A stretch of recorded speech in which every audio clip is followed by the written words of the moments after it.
Bon, normalement le mercredi c'est jour de sortie, mais on va se demander si c'est pas parfois aussi jour de négrophobie.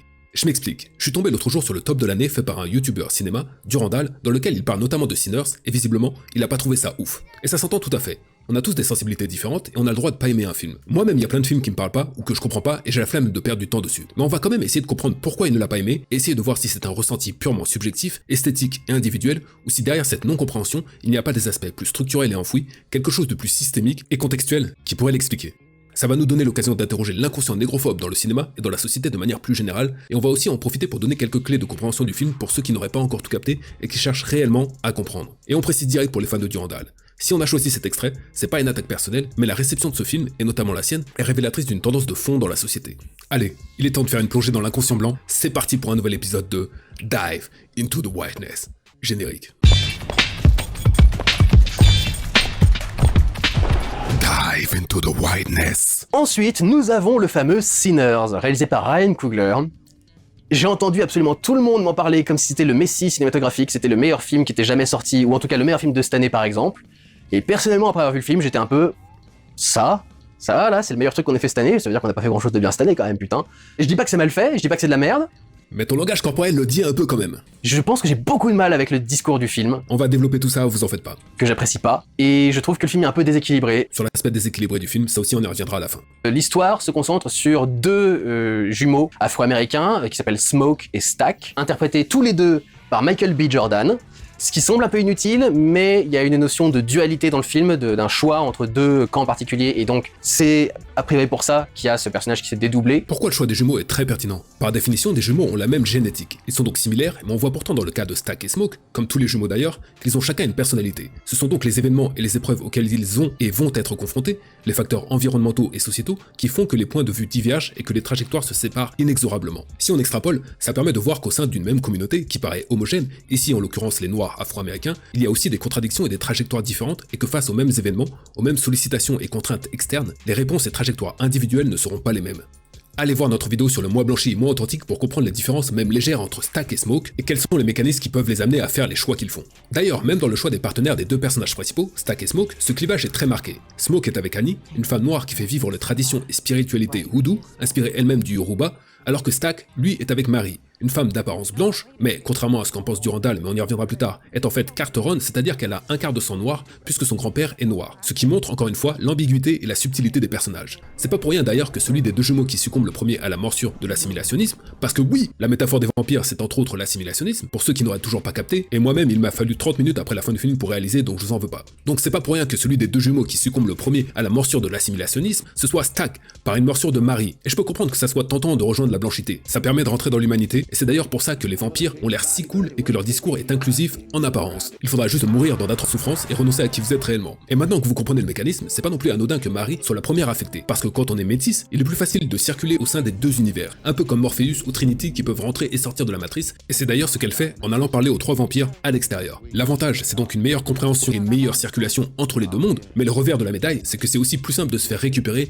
mordre, aspirer par la blanchité, puisqu'on a déjà un pied dedans. On peut plus facilement s'y fondre, s'y assimiler. Vous captez? Les deux jumeaux sont partis à Chicago pour essayer de faire leur vie, et ils reviennent dans leur petite ville natale, dans laquelle il y a notamment énormément de champs de coton, puisqu'on est dans le Mississippi, il y avait des plantations de coton, etc. Et il y a encore beaucoup d'Afro-Américains qui travaillent dans les champs et qui n'ont pas beaucoup d'argent, etc., etc. Bon, j'aurais plus dit qu'ils sont exploités. Si vous connaissez pas d'ailleurs, allez voir le système des convict leasing à la base du système carcéral aux États-Unis pour expliquer les conditions de travail à cette époque qui ne sont que la continuation de l'esclavagisme grâce à la mise en place de lois de vagabondage. The labor system that took shape in the late 19th century developed coercive means to ensure that cotton remained king.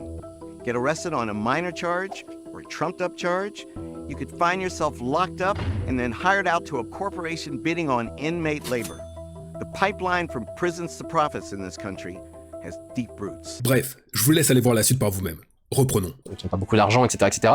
Et donc eux débarquent en roulant des mécaniques avec leurs beaux costumes et leurs beaux machins, ils se sont fait un peu d'argent à Chicago, et ils viennent faire une fête, enfin pour créer en tout cas un établissement dans lequel tout le monde pourrait se retrouver pour faire la fête.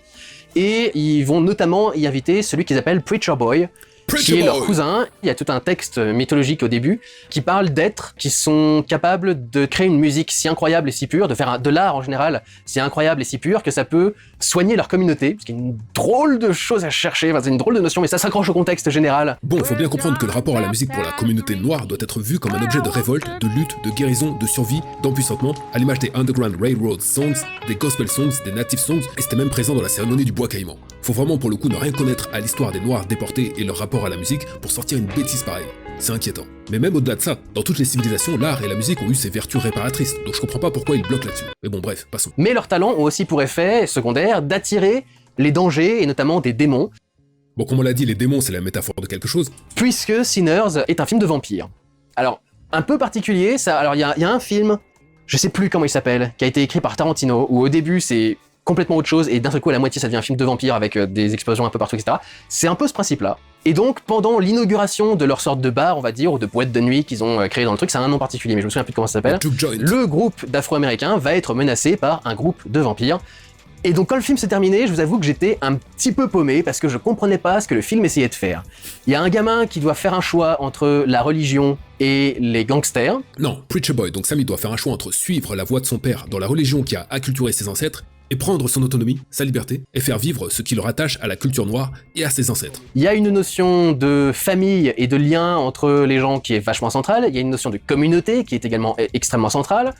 Les Afro-Américains sont menacés par des vampires qui sont, à la base en tout cas, intégralement blancs. Et le film, à certains moments, part dans des délires monstrueux, c'est-à-dire que quand Preacher Boy commence à faire sa performance dans leur boîte, d'un seul coup, t'as toute une séquence qui est magnifique, ultra bien tournée, avec une caméra qui se faufile, qui virevolte au milieu de la foule, et des tonnes d'artistes afro-américains, ou noirs en général, de toutes les époques, qui commence à apparaître au milieu du truc, et il y a une sorte de gigantesque jam session entre le Preacher Boy qui chante, un DJ qui commence à faire du scratch et du mix, t'as une danseuse étoile qui commence à débarquer au milieu du truc, t'as un rocker, un truc dans ce genre-là, enfin c'est un espèce de grand délire comme ça.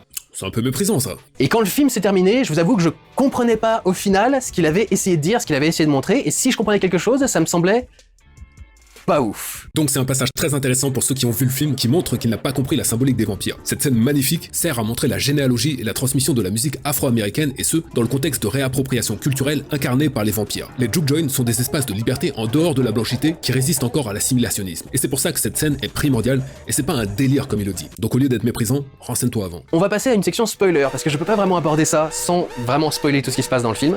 Et j'ai vraiment envie d'essayer d'en parler un petit peu, d'essayer d'avoir vos opinions aussi par exemple sur ce que je dis et confronter un peu mon truc. C'est marrant mais j'étais aussi perdu avec Nope quand j'avais terminé Nope. On se demande pourquoi. 2 films réalisés par des réalisateurs afro-américains qui essayent à fond de mettre l'accent sur le côté afro-américain et j'ai l'impression que parfois ils veulent dire tellement de choses qu'ils en sortent des films qui sont complètement confus et qui sont compliqués à comprendre. Alors Nope réalisé par Jordan Peele, le réalisateur de Get Out notamment. Alors confus et compliqué à comprendre. Pour les blancs, les afro-noirs comprennent totalement les problématiques abordées dans ces films. Et c'est là que c'est très intéressant, mais on va y revenir encore une fois. Mais je crois que j'ai fini quand même par comprendre ce qu'il essayait de dire avec Sinners. Il me semble que Sinners, en fait, est en règle générale une ode à la communauté afro-américaine. Et ces mots sont importants, communauté afro-américaine. Alors, oui, quelque part, c'est une ode à la communauté afro-américaine, mais en disant ça, il essaie d'absenter le thème central du film, qui est l'assimilationnisme. Et je sais pas si c'est une ode, mais c'est une adresse particulière à la communauté afro-américaine, ça c'est clair. On reviendra aussi là-dessus. Et ces mots sont importants, communauté afro-américaine. Quand t'es une communauté, ça veut dire que t'es un groupe dans un autre groupe plus large. Sinon, tu fais juste partie du même groupe. Il y a donc tout un truc qui tourne autour de valeurs extrêmement afro-américaines. Bon, ça tourne autour de l'esclavage, on voit des noirs dans un champ de coton, donc ça montre aussi leurs origines et comment est-ce qu'ils sont arrivés là. Bon, leurs origines, c'est pas l'esclavage, mais on a compris ce qu'il voulait dire. Et non, justement, ça montre absolument pas leurs origines, et c'est là, à la limite, un des trucs qu'on pourrait reprocher au film, mais après, en 2 heures, on n'a pas le temps de tout aborder. Ça te montre notamment l'importance de la religion chez eux. Le film s'appelle Sinners, par exemple, en partie parce qu'on parle de vampires damnés, mais même le personnage principal s'appelle donc Preacher Boy, le fils du prêtre, en gros, et donc son père est le prêtre ou le pasteur, je crois que c'est pasteur plutôt Preacher, et donc il doit faire un choix entre suivre ses cousins gangsters ou la voie de la religion qui est proposée par sa famille, notamment son père. Bah ouais, le rapport à la religion est prépondérant dans le film, et dans la culture afro-américaine en général d'ailleurs. Et tout le film tourne autour de cette notion de péché. Sammy est appelé Preacher Boy, littéralement le fils du prêcheur, et il va, tout au long du film, essayer de faire sécession et d'exprimer son art comme seul espace de liberté non contrôlé par le blanc et comme espace de reconnexion avec ses traditions. La musique est donc un espace de liberté, l'église un espace de coercition et de contrôle. L'église qui pourra d'ailleurs être par la suite un espace d'émancipation, mais là on rentrerait dans des trucs trop complexes. On va rester simple. Et la musique était vue comme un péché dans certaines religions, ce qui n'a jamais été le cas dans les spiritualités africaines, la musique faisant partie intégrante de la vie et des rites. Le personnage de Slim dit d'ailleurs cette phrase à Sammy dans le club.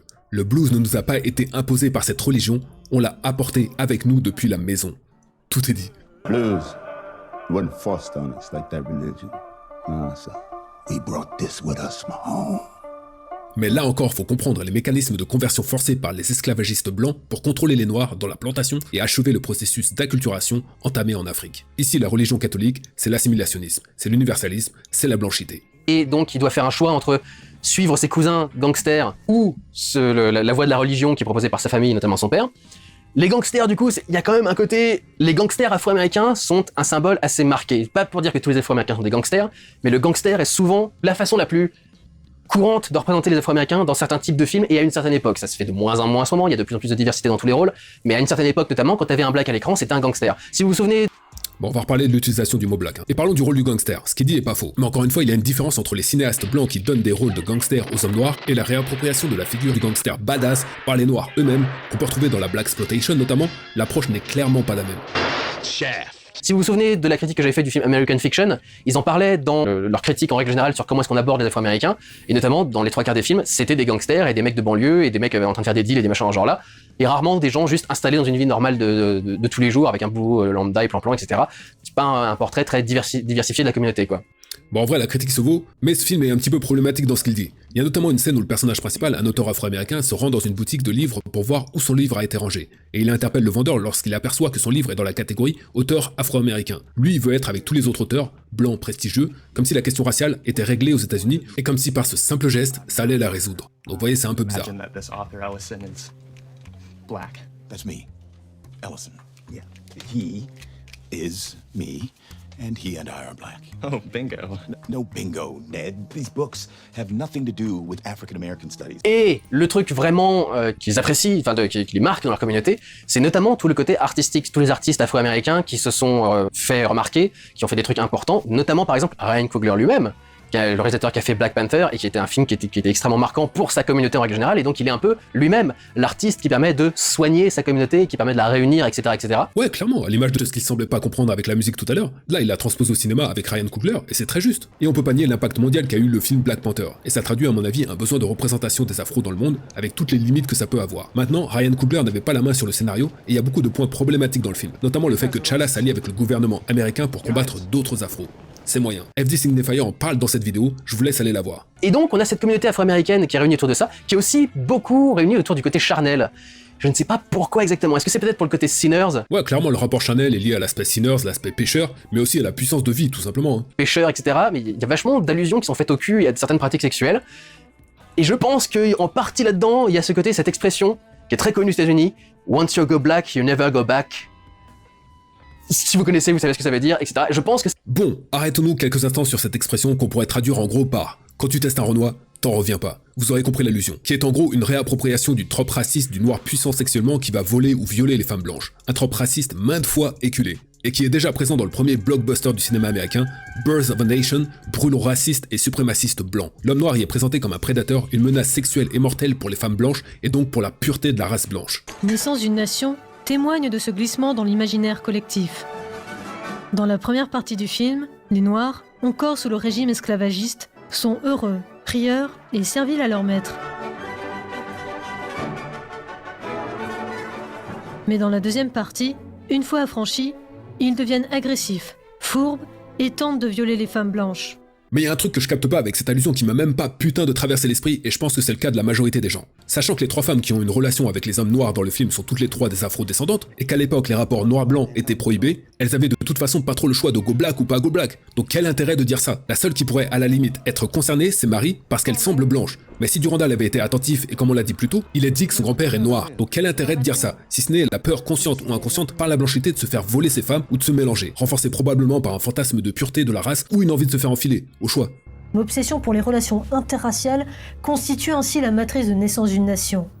Et c'est pourquoi le projet purificateur du film repose sur la conjuration de la menace noire. Donc tout le fantasme se rejoue bien là dans les propos de Durandal. Ça montre mieux qu'il ne connaît rien à l'histoire des Afro-Américains, au pire qu'il rejoue les bons vieux clichés, là où la plupart des gens qui n'ont pas ces fantasmes libidinaux y ont juste vu des scènes de baise entre un homme et une femme. Ça en dit long sur l'inconscient de Durandal, et plus largement l'inconscient négrophile ou négrophobe, on rappelle que les deux vont de pair, encore vivaces dans la société. Et on le sait, ce trope de l'homme noir puissant et dangereux n'est pas seulement important à déconstruire d'un point de vue symbolique, il nourrit et sert aussi à justifier des actes négrophobes bien concrets depuis la traite négrière jusqu'à plus récemment les affaires Michel Zecler ou George Floyd par exemple. Olivier Marbeuf en parle très bien dans cet extrait. Je crois pouvoir dire alors que la négrophobie est le racisme le plus déshumanisant qui soit. Celui qui repose le plus directement sur un déni d'humanité. Ce déni peut prendre évidemment diverses formes, qui sont apparemment opposées, mais qui sont en réalité différentes expressions de la même chose, une valeur dégradée de l'humanité. Cette valeur dégradée peut alimenter des traitements animalisés qui confèrent par exemple au corps noir une supposée plus grande résistance sous les coups et les empilements de policiers. Ce qui a pour conséquence une plus grande fréquence des morts, des blessures graves et des viols des Noirs dans ce type de corps à corps avec la police. Car la police, quand elle interpelle violemment des Noirs, ne fait en réalité que se jeter sur des images qui se sont lentement sédimentées dans l'imaginaire occidental au fil d'une histoire coloniale longue de l'animalisation des corps sauvages. Histoire qui confère aux masculinités noires force, résistance et puissance sexuelle à défaut d'intelligence, tout en faisant des corps des femmes noires les lieux de toutes les licences, du dépassement de tous les interdits. Ce rapport libidinal au corps noir est ce qui nourrit une autre forme de négrophobie particulière, qui est très répandue dans les sphères artistiques et culturelles notamment, une forme de négrophobie négrophile si vous voulez. Qu'il s'agisse donc d'un traitement animalisé et criminalisé de leur corps ou d'une négrophilie libidinale qui mouille l'œil des puissants, on en revient toujours à la même idée. Je vous invite à aller voir la vidéo, tous les liens sont dans la description. On reprend. Si vous connaissez, vous savez ce que ça veut dire, etc. Je pense que c'est aussi un truc qui est marqué là-dedans. Et donc on a cette communauté afro-américaine qui est pas très bien traitée, qui est un peu en danger, qui a des soucis au sein d'elle-même pour se rabibocher, etc. Et on a une autre communauté qui est présentée, qui est la communauté des vampires, mais donc principalement des blancs, qui sont par exemple, autant les Afro-Américains se réunissent autour de tout leur style pop et de leur style de danse et leur truc dans ce genre-là dans la scène où Pager Boy chante, autant les vampires blancs ont toute une scène de gig irlandaise, je sais pas comment on dit exactement. Et donc c'est tout le truc où ils sautent comme ça, très folklorique du coup également. Le leader des vampires, c'est Jack O'Connell, qui est un acteur irlandais qu'on a donc vu récemment à la toute fin de 28 ans plus tard, une performance absurde, et il me semble, irlandais, donc c'est pour ça aussi qu'il y a la gig et le truc dans ce genre-là, ou la gigue. Pourquoi le choix des Irlandais est très pertinent. Tout d'abord, rappelons qu'ils étaient appelés et considérés comme les nègres d'Europe. Ils étaient racialement exclus de la blanchité et eux-mêmes ont été colonisés, ce qui pourrait sembler les avoir libérés de cette expérience, mais on va y revenir. Mais ce choix est très pertinent surtout parce qu'ils ont, dans leur grande majorité, en débarquant aux États-Unis, embrassé le pacte racial. C'est-à-dire qu'ils ont rejoint la blanchité pour bénéficier des privilèges blancs dont ils ne bénéficiaient pas en Europe, ce qui leur a permis de s'élever dans la hiérarchie raciale. D'où le choix de mettre un vampire irlandais comme premier recrue et nouveau représentant de cette menace, force, qu'est l'assimilationnisme. Et la scène avec les natifs américains qui chassent ce vampire montre justement ça. Eux savent, puisqu'ils ont été les premiers sur cette terre à subir le génocide des Européens blancs, ils ont la connaissance de cette nouvelle puissance destructrice qui mute lentement vers l'assimilationnisme. Et le personnage de Remick est très intéressant pour ça. Son rôle va au-delà du méchant classique. Il symbolise des thèmes comme l'appropriation culturelle, le colonialisme, l'assimilation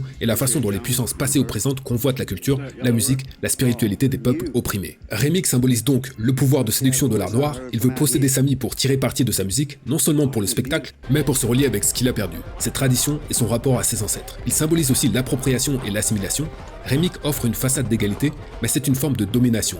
Absorber, posséder, uniformiser. Une fois assimilé, tout le monde fait la même danse. À l'image de l'universalisme qui se veut bienveillant, mais qui en fait formate le monde à l'image des Blancs. Il symbolise enfin le colonisé devenu colonisateur. Il a lui-même été opprimé en tant qu'Irlandais, mais sa nouvelle position lui donne un pouvoir, qu'il utilise d'une façon qui rappelle les mécanismes colonialistes. Cela le rend moralement ambigu. Il comprend le trauma, mais ses méthodes reprennent les mêmes schémas et sont destructrices. Et en fait, le message final, c'est qu'en fait, je me disais du coup, c'est vraiment une opposition très claire entre les Blancs et les Noirs, et en fait, au bout d'un moment, quasi tous les Blacks se font mordre par les vampires. Petite parenthèse par rapport à l'utilisation du terme black. Souvent, des personnes utilisent black car elles sont mal à l'aise avec le mot noir qu'elles associent à une connotation négative. Dans ce cas, black devient un euphémisme, un mot utilisé pour éviter d'en dire un autre, ce qui renforce l'idée que noir serait un mot problématique, voire honteux. Cela revient à invisibiliser le fait que les personnes noires subissent un racisme spécifique qu'il faut pouvoir nommer clairement. Vous commencez à comprendre les mécanismes ? Pour convertir du coup en vampire. Et d'un seul coup, le groupe se retrouve complètement inversé. Au début, tu avais 3 vampires blancs et une salle entière d'Afro-Américains. Et tu te retrouves avec 7 Afro-Américains à la fin et une salle entière de vampires du coup à côté. Les Asiatiques sont aussi intégrés à la culture afro-américaine et ça, j'ai du mal à le comprendre par exemple. Pour moi, c'est parmi le truc un peu foireux. Est-ce que du coup, on parle que de la communauté afro-américaine ? Est-ce qu'on parle de toutes les personnes avec des couleurs de peau différentes ? Mais il y a quand même que 2 Asiatiques dans tout le truc pour en parler, donc ça fait un peu limite. Bon, encore un petit point historique. Les Asiatiques font partie aussi des travailleurs forcés amenés aux États-Unis.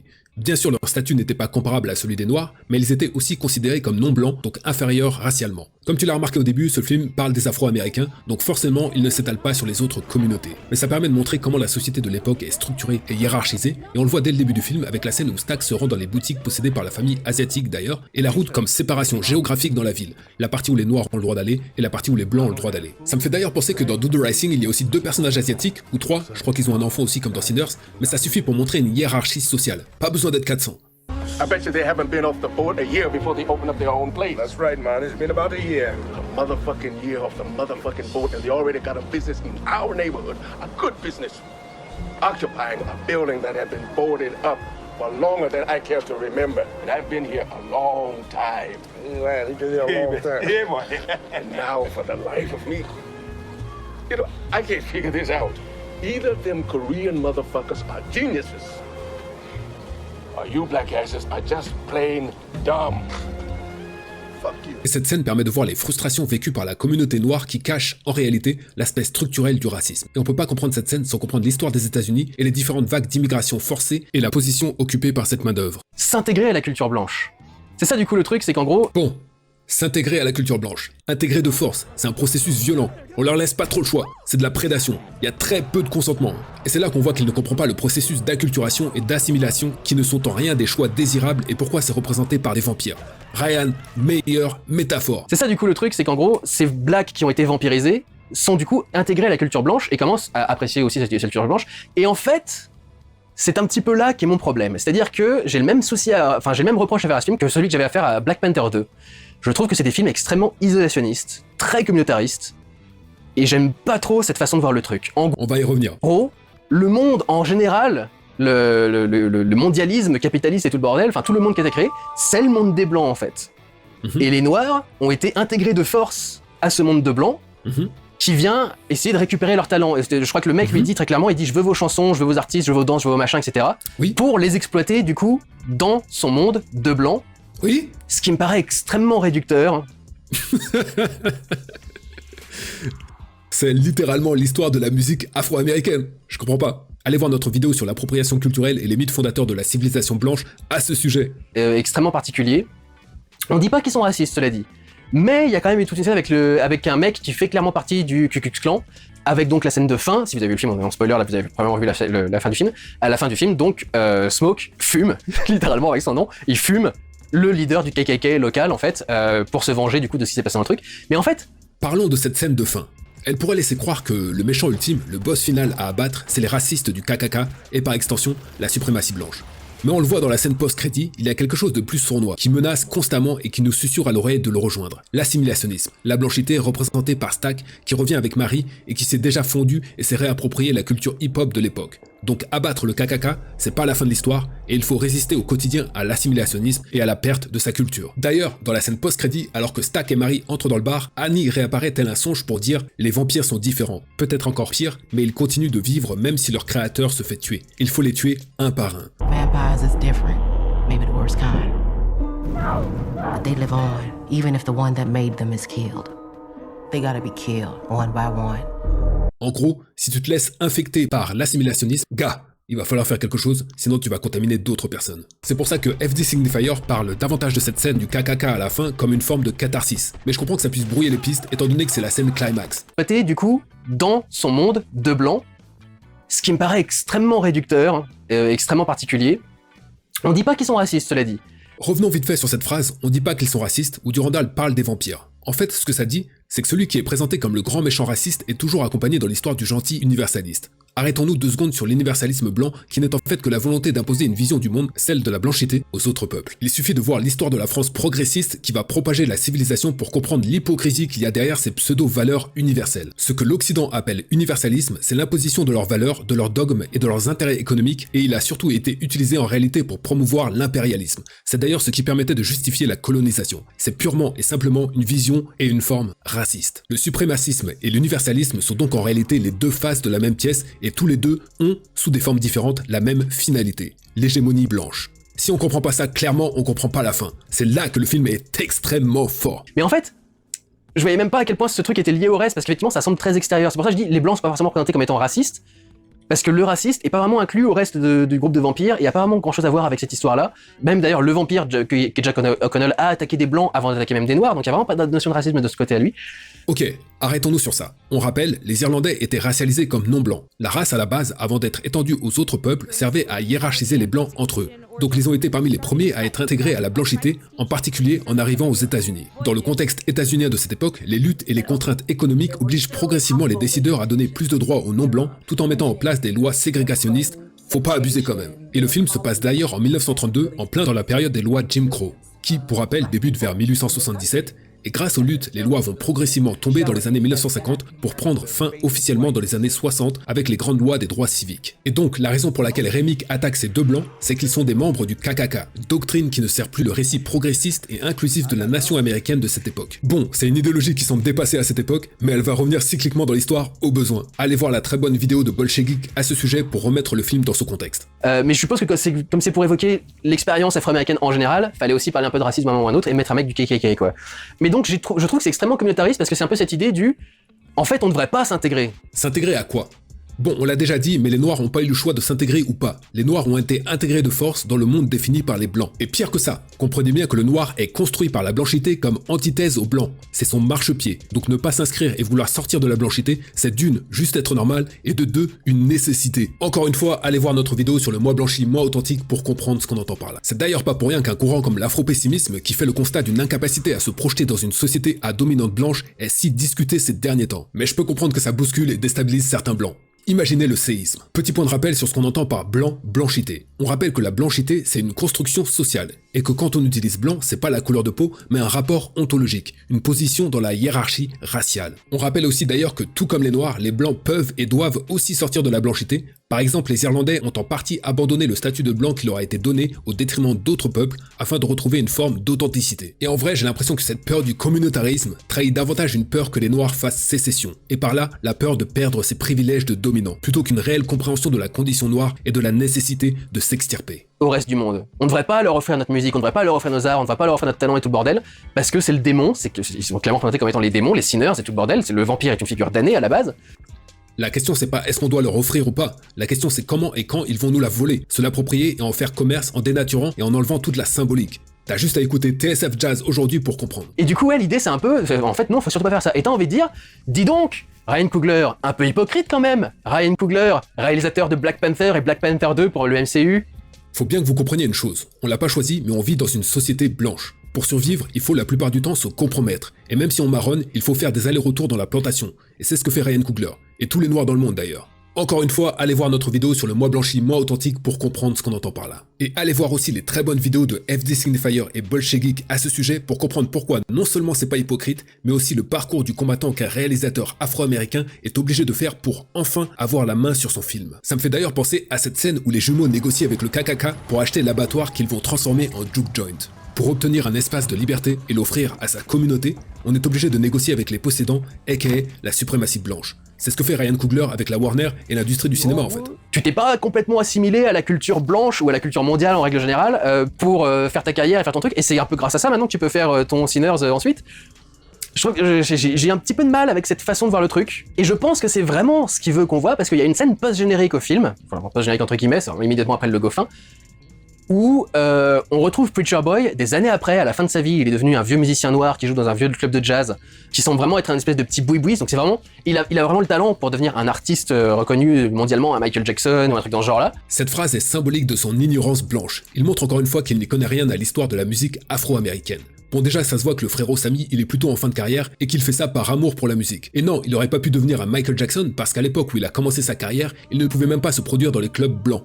Petit détail de l'histoire. Donc compliqué pour faire la carrière de Michael Jackson. Encore une fois, de sa position, il absente les luttes, les sacrifices qu'ont dû faire les Afro-Américains pour en être là où ils sont aujourd'hui. Et attention, là je m'adresse à la communauté afro. Bien qu'il y ait eu des progrès significatifs de nos conditions grâce aux luttes et au sang versé, on est encore dans la plantation. Qu'on s'y trompe pas. Et non, il est resté en fait dans son petit boui-boui, il est resté hors de la société. Non, il n'est pas resté hors de la société puisqu'il se produit en concert dans un club. Par contre, il a probablement fait le choix de ne pas être récupéré par une major. Encore une fois, ça montre son rapport à la musique, qu'il ne voit pas comme une rente, mais comme une nourriture de l'âme. Et il y a Stack qui débarque, parle juste avec lui parce que il sent qu'il approche du coup de la fin et il veut se souvenir de ses vieux souvenirs du coup de l'époque et notamment de cette soirée-là avec lui. Et donc tu vois que le mec a jamais voulu intégrer la société générale en fait, qu'il est à l'inverse du coup de Stack qui lui est chez les vampires et qui du coup a évolué avec, tu vois, qui débarque. Intéressante cette utilisation du mot évoluer. Il fut un temps, il était opposé à sauvage. En fait, Stack a pas évolué. Il se réapproprie les modes, les styles, et le fait que les vampires soient sapés façon hip-hop dans les années 90, ça symbolise la réappropriation culturelle de ce mouvement et son intégration progressive au système, comme tous les autres mouvements d'émancipation noire en fait. Ça montre que la blanchité s'adapte à son temps du moment qu'elle puisse en tirer bénéfice. Dans cette scène, Stack dit d'ailleurs à Sammy, « T'en as plus pour très longtemps, je pourrais faire en sorte que tu restes, tu ferais encore d'autres tournées sans la moindre douleur. » C'est une sorte de pacte faustien, vendre son âme pour l'éternité et aussi une rêve au rapport mercantile qu'il voit dans la musique.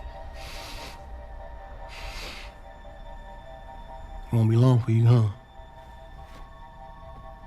I can make it so you can stick around. Keep touring. Keep living. No pain. Et Sammy lui répond, I think I've seen enough of this place. Je crois que j'ai assez profité de ce monde. En gros, les générations se succèdent et apportent leur part de nouveautés. Rien n'est éternel. Il faut qu'il y ait un renouvellement, contrairement aux vampires sans âme, sans culture, sans socle, qui restent et s'approprient, mais ne créent plus rien, comme figés dans l'éternité. C'est d'ailleurs le parti pris opposé du film Only Lovers Left Alive. Ça me fait penser d'ailleurs à cette vidéo extraordinaire dans l'émission Striptease, je crois, ou un truc comme ça, où deux blanches qui observent des personnes danser dans un pays africain veulent ensuite montrer leur danse tradition. Et voilà ce qui arrive. On peut faire pareil que nous. Celui qui arrive. Mets-toi comme ça. Ah oui. Je me rappelle plus comment c'est moi. C'est la danse des canards qui en sortant de la main se secoue le bas des reins. Pam, pam, pam.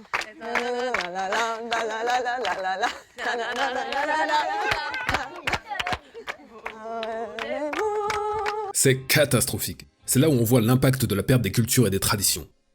Reprenons. Habillé avec des vêtements très modernes, alors que l'autre est toujours avec son chapeau et son costume et tout le bordel. Et donc tu vois qu'il y en a un qui s'est intégré à la société et l'autre qui est resté à l'écart de la société. Bon, on vient d'en parler, mais la meilleure façon de l'illustrer, c'est encore Sammy qui prend sa guitare et chante ses paroles. Traveling, I don't know why in the hell I'm here. Qu'on pourrait traduire par voyager, je sais pas ce que je fous là.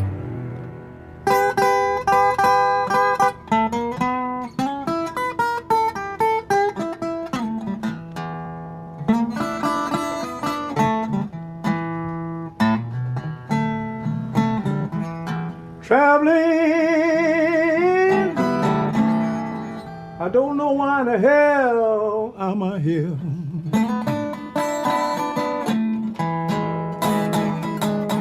Faut bien comprendre encore une fois que le peuple afro n'a pas demandé à être là. Juste pour rappel. Donc tu vois qu'il y en a un qui s'est intégré à la société et l'autre qui est resté à l'écart de la société.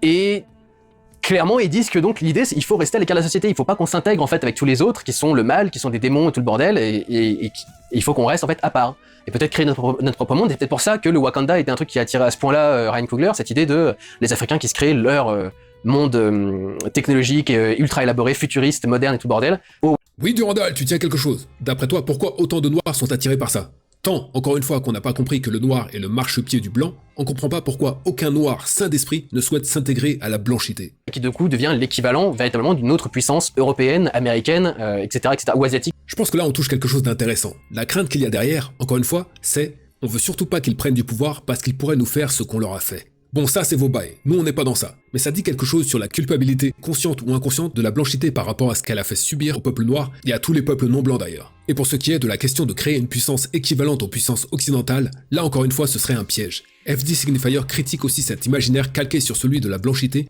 dans son analyse du film Black Panther. En effet, si le but c'est de fonder une civilisation équivalente à la puissance américaine ou occidentale, c'est clairement pas bon. Et c'est peut-être là le piège de Black Panthers justement. Et clairement, il faut pas qu'on se compare ou qu'on se calque sur ces modèles. On fait nos trucs selon nos paradigmes. Donc ouais, j'étais un peu paumé quand le film s'est terminé, et quand j'ai fini par comprendre un peu ce qu'il voulait dire, et je pense que c'est vraiment ce qu'il veut dire, je suis pas tout à fait d'accord avec cette idée. J'aime pas cette façon de penser le truc, j'aime pas cette façon de s'isoler dans un coin. Comme on l'a dit, ça montre plutôt une crainte de perte de pouvoir qu'autre chose. Mais en vrai, on s'en fout un peu de ton avis paternaliste sur ce qu'on doit faire ou pas. Pas entièrement, si vous voulez. J'aime bien l'idée de garder une identité propre à ton groupe, à ta communauté, etc., etc. Mettez le mot que vous voulez dessus. Mais il faut quand même, à un moment ou à un autre, se mélanger au reste du monde. Tu peux pas juste rester isolé dans ton coin, quoi. Au risque de le choquer, le monde est, aujourd'hui encore, structuré racialement. Donc les conneries de Benetton, on s'en passera. Quand tu as été acculturé, exploité, déshumanisé, si tu te mélanges au monde, tu te dissous dans la puissance hégémonique. Donc c'est normal de pas vouloir se mélanger. Et si le monde auquel tu dois te mélanger te considère comme une sous-race, des non-humains, non, il faut pas se mélanger. Et pour ceux qui réfléchissent encore en termes d'universalisme, rappelez-vous ce qu'on a dit sur l'universalisme blanc. On rappelle par exemple qu'à ce jour, le code noir n'a toujours pas été formellement abrogé.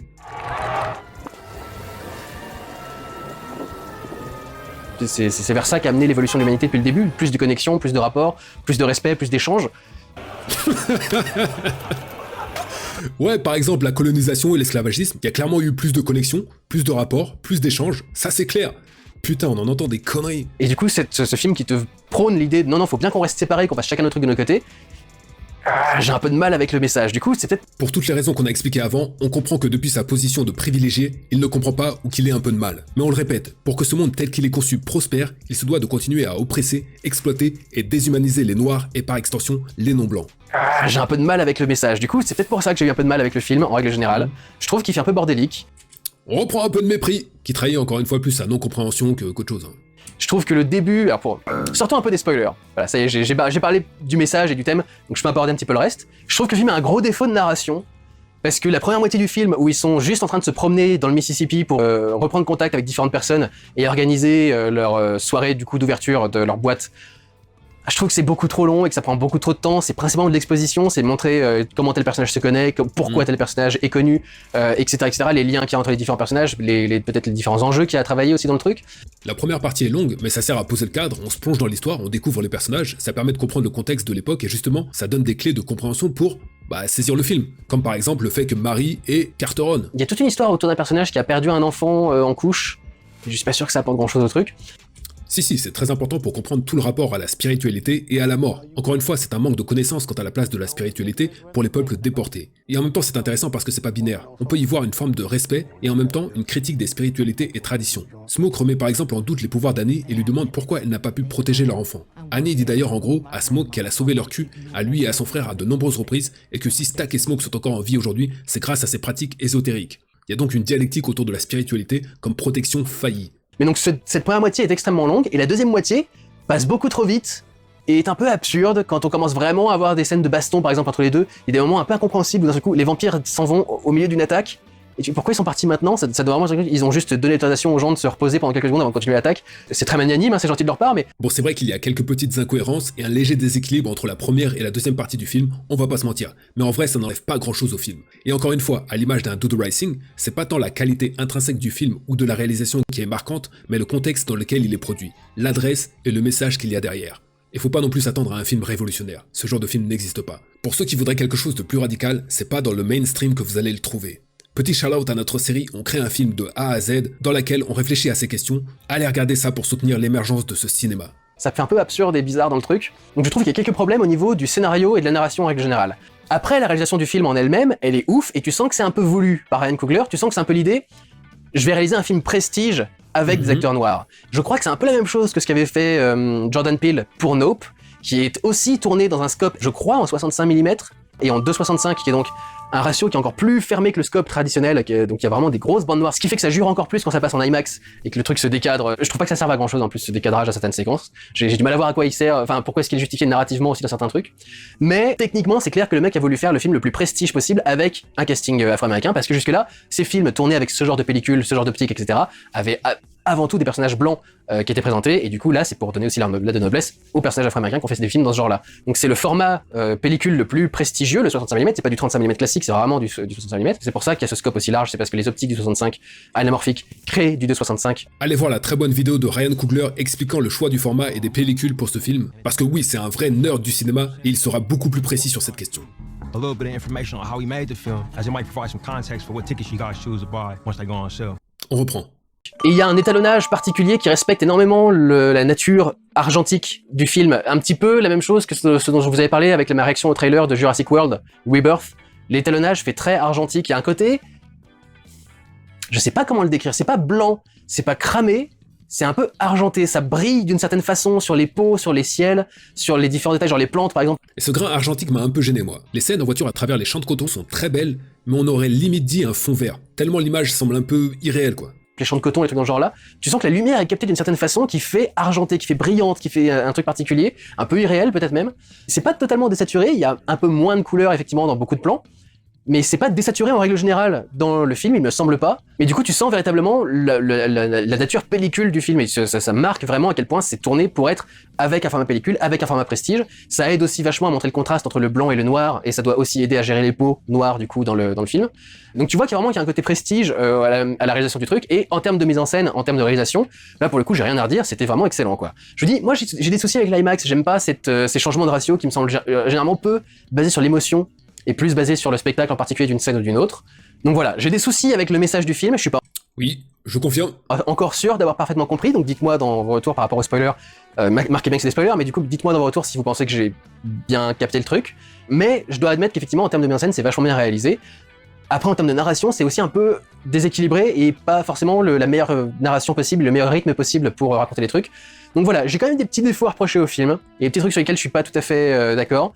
Je suis pas sûr au final qu'avoir dédoublé Michael B. Jordan c'était très utile autrement que pour le plaisir des yeux, parce que Michael B. Jordan fait très plaisir aux yeux. Bon, je crois qu'on avait compris que ça le faisait fantasmer. Donc voilà, je suis un peu perdu. Y compris sur le titre par exemple, le titre Sinners, ça axe vachement le truc sur la religion, aussi les vampires, mais vachement le truc sur la religion avec le personnage appelé Preacher Boy, et au final je trouve pas que la religion soit si centrale que ça à l'histoire. Le film entier parle du rapport à la subversion du péché perçu comme tel dans la religion chrétienne, et de la rupture avec l'institution religieuse du colon pour s'émanciper et créer nos propres espaces. J'avais entendu des gens me dire que le film parlait que de ça, parlait que de religion. Non, ça parle pas que de religion du tout. Au contraire, je dirais même que c'est évoqué vite fait dans certaines scènes, et en soi, ça n'a pas vraiment d'impact dans le reste du film. Donc, je sais pas, je trouve que c'est un projet qui est un peu maladroit de la part de Ryan Coogler, et j'estime pas que ça mérite qu'on en parle au point où on en a parlé, notamment aux États-Unis, où pour eux, c'était vraiment le meilleur film de l'année à l'heure actuelle, quoi. Il est sorti en mars, je crois, et je suis pas tout à fait d'accord, et je comprends pas trop le truc. Au-delà de sa qualité intrinsèque, le film a généré énormément de réactions, de vidéos, de commentaires, devenant vraiment un phénomène de société, et on va pas se mentir, surtout pour les Renois. Mais ce qu'il y a d'intéressant, c'est que ce film a été reçu vraiment de manière assez clivée. La question, c'est donc plutôt dans quel camp on se situe. On a publié une première vidéo où un schisme s'est opéré. Il y avait ceux qui se sont sentis attaqués, offensés par le film, il y en a qui ont même parlé d'une volonté de suprémacisme noir, et ceux qui l'ont compris. Ça en dit très long sur l'imaginaire de ces gens et sur la position qu'ils occupent dans ce monde. Il y avait un commentaire d'un abonné qui disait que ce film c'est vraiment le thermomètre de la blanchité. Et je trouve ça très juste. Et pour ceux qui me diraient que c'est un film pour les noirs, oui, mais pas seulement. Allez voir encore une fois la très bonne analyse de Sinners par Bolshevik, où même si je ne suis pas d'accord avec tout, il montre qu'on peut tout à fait comprendre ce film, même si on n'est pas noir, sans se sentir en danger ou attaqué. Il suffit juste de ne pas écouter ses peurs, chercher à comprendre et à se renseigner. Il y a beaucoup de gens qui ont dit s'être ambiancé pas mal sur la musique, notamment du truc. Je peux comprendre. Pour moi, je trouvais que c'était très, très cacophonique cette séquence avec tout un tas d'artistes différents et de styles différents, etc. Je trouvais que ça s'harmonisait pas trop. Cette scène est limpide, fluide, avec un mixage assez exceptionnel. L'une des meilleures scènes que j'ai vues depuis longtemps. Mais je comprends que la séquence est assez impressionnante et si t'aimes bien la musique, si t'es réceptif à ça, moi pas trop, mais si t'es réceptif à ça, ça doit pouvoir aussi te faire rentrer dans le film, te faire apprécier certaines scènes du film. Mais ouais, au final, je dirais que j'en ressors pas avec un excellent souvenir de Sinners et que je recommanderais pas forcément à tout le monde de le regarder.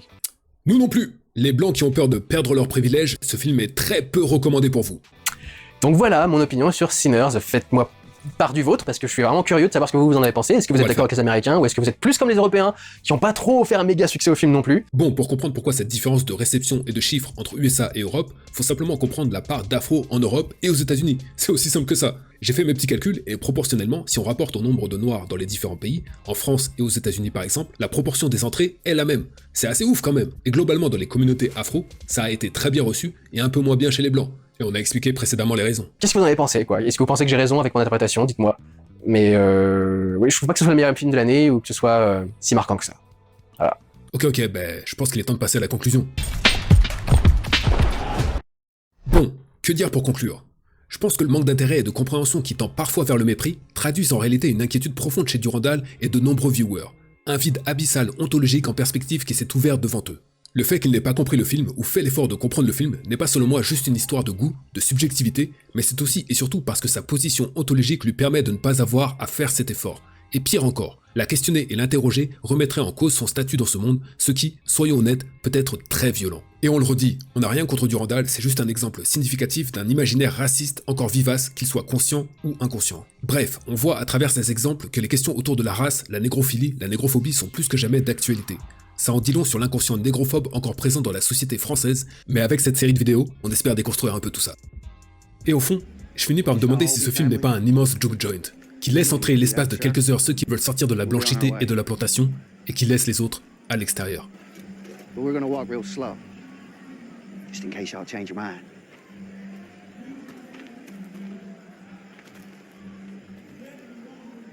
Y'all have a nice night.